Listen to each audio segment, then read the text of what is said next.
Video, I'm going to start my series that I promised I'd start the other week.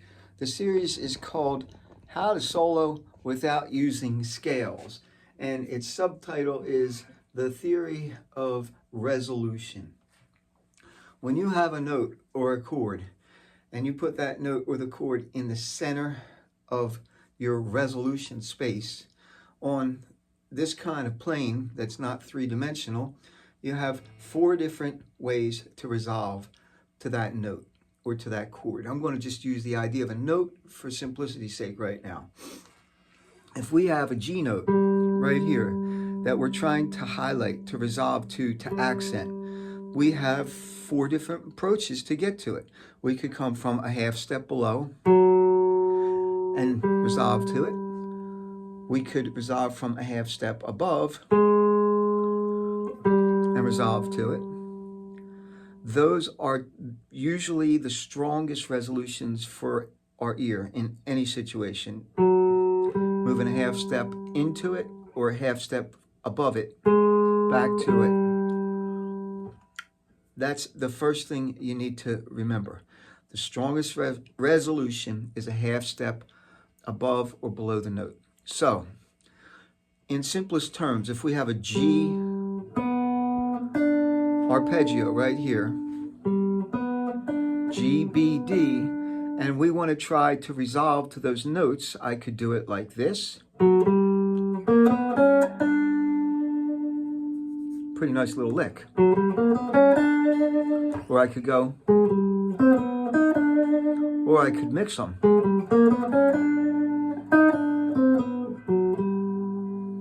And they all resolve to that G, or the G. Well, not that G, because it would have to be.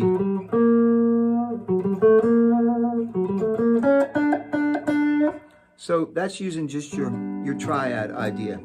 And the idea of resolving from a half step below or above. Okay, so what do you do with this? Well, it's a good place to start.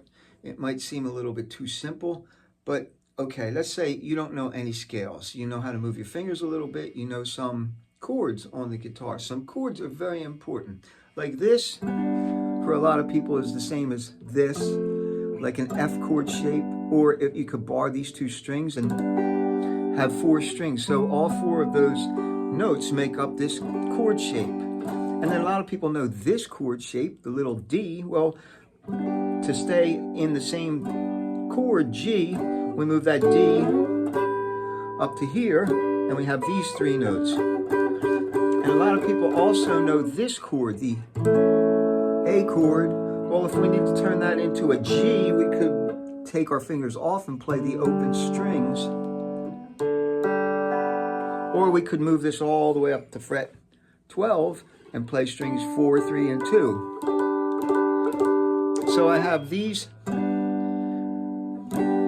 That's 4 strings. This is 3 strings. This is 3 strings. I could play 4 strings, but I'm going to try to keep it simple and just stay on strings 4, 3, and 2.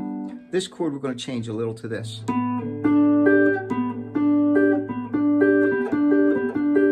And then this one. So there are my points that I want to resolve to. My chord progression, very simple, is I think it's G, E minor, C add 9, and D. I have it in a looper. I'm going to use only these 9 target places, resolution points, to make up my solo for you. That doesn't mean that I can't resolve into them. But here, you let me know what you think in the comments. Here you go.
that's one example, just using the half step. And yeah, some of the notes didn't work so great, but overall, it, for the most part, worked pretty good. Before I keep going, thank you for watching. Thank you for your support. Your tips are greatly appreciated, as are your super thanks and your comments and your likes. So thanks for watching. Thanks for your support. The second thing I want to show you is, instead of just approaching from a half step, you can approach from a couple half steps, sort of like using chromatic ideas. And to keep this simple, we'll say we're going to approach the notes from 2 half steps below or above. So I like this because it uses the 3 strongest fingers on your left hand. Like, instead of going, I could play and add that into my phrasing, my licks, my solos. Here's the example.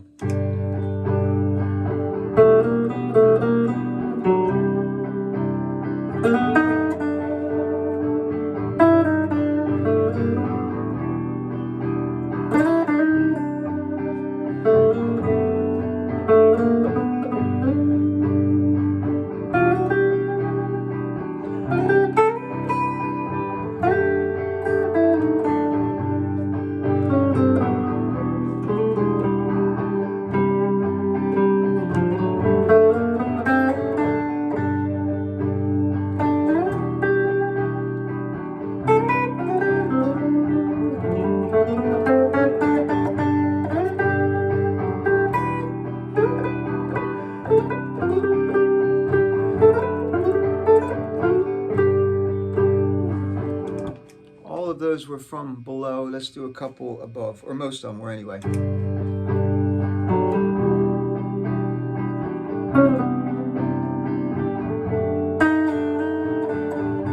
don't like that, so I'm not going to do it again.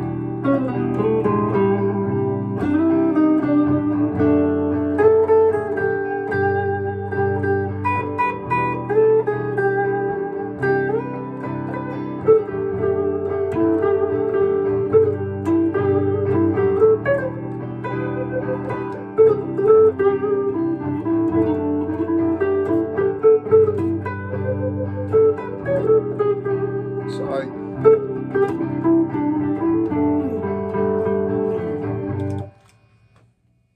I don't know if you get it or if you like it, but it's really fun to use. Now, like any other tool or idea that you have, it's not going to be the only thing that you do, just like what you just saw.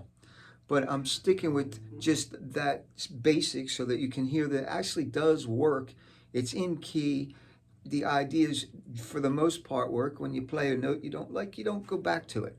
So let me just give you the same example in something that's just a much more complicated, weird, whatever chord progression. Maybe something like this.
So that just made me think of a couple more things. One is, I'm using just triads. If I expanded this to like a dominant 7 sound or something like that, it's even going to give me another note, or a major 7, but I wouldn't do major 7, I don't think, over that. I have to play and figure it out as I go along. But you could have a bigger chord. You could have like a G6 chord. So yeah, give yourself one more note, even maybe just the 9th. And put that in there over something that's a little bit jazzier. You're looking for more. Like that's one thing to do. And then the other thing to do, obviously, is you can move this with the different chords that are happening in the progression, but I'm not showing you that in this either. And the other thing that you could do is mix it in with notes from a scale. So as always, have a great day, play a lot of guitar, and thanks for watching. Put that on again, just one more minute out.